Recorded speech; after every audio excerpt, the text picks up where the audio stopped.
Hi everybody. Today we're going to be speaking of one of the most underrated games of 2011, Battlefield 3.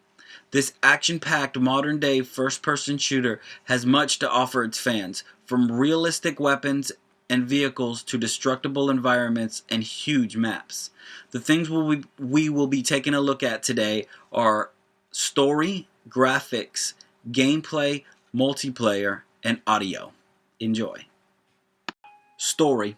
The main single-player story is told through the eyes of Sergeant Henry Blackburn, 1st Recon Marines. He is being interrogated by the CIA over his actions in his previous missions, but both you and I know that his actions were in the best interest of the country while trying to expose a plot to blow up Times Square with a nuke.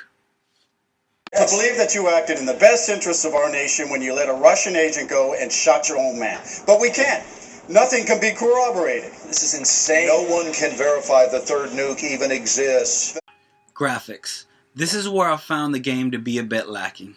In all the previews and demos previous to its release, you've seen this beautifully rendered environment and detail in the guns and soldiers. But what you didn't know is that it was being ran on a high-end gaming computer with the graphics settings maxed all the way out.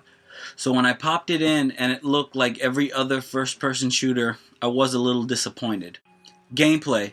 The gameplay really is a solid addition to this year's game. Controls feel really smooth. Running, jumping, looking down iron sights, and going prone all work remarkably well. There's not many glitches that you see with this type of game. Screens freezing, slow frame rate, guys getting stuck in the air and their guns after they're getting killed. Controls are very similar to the other first-person shooters with only 2 or 3 changes. Guns all have their own feel and vehicles all handle pretty uniquely. Overall, one of the best play-in and glitch-free shooters of 2011.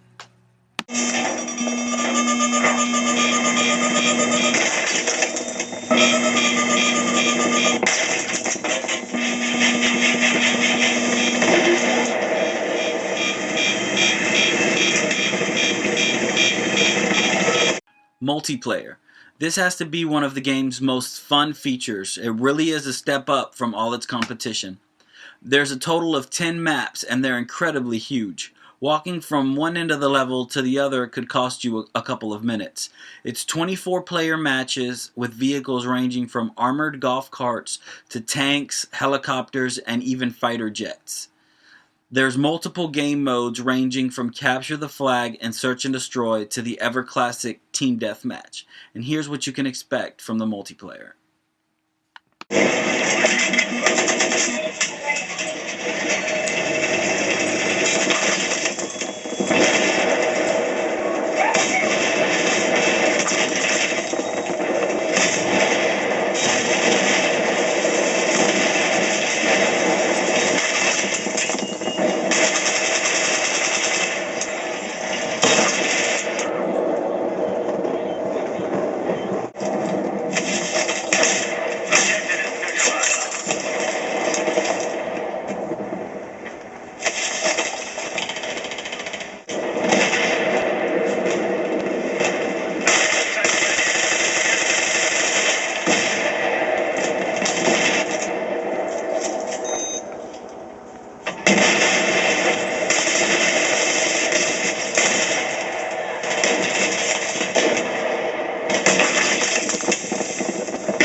Audio.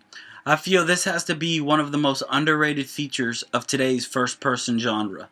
The sound effects are particularly on point, with gun battles being crystal clear, the sounds of shells dropping, guns reloading, and each vehicle and gun has their own unique sound, which adds very well to the overall game's playability. Footsteps are crystal clear, with being able to tell whether they're on concrete, water, or grass. You can even hear the sounds of the pilots breathing hard as they accelerate and deaccelerate from the G-forces. Well, everybody, that's my review on Battlefield 3. I hope you enjoyed it, and feel free to leave comments. And just for the record, all the gameplay that you've seen here today was my own gameplay from earlier this week.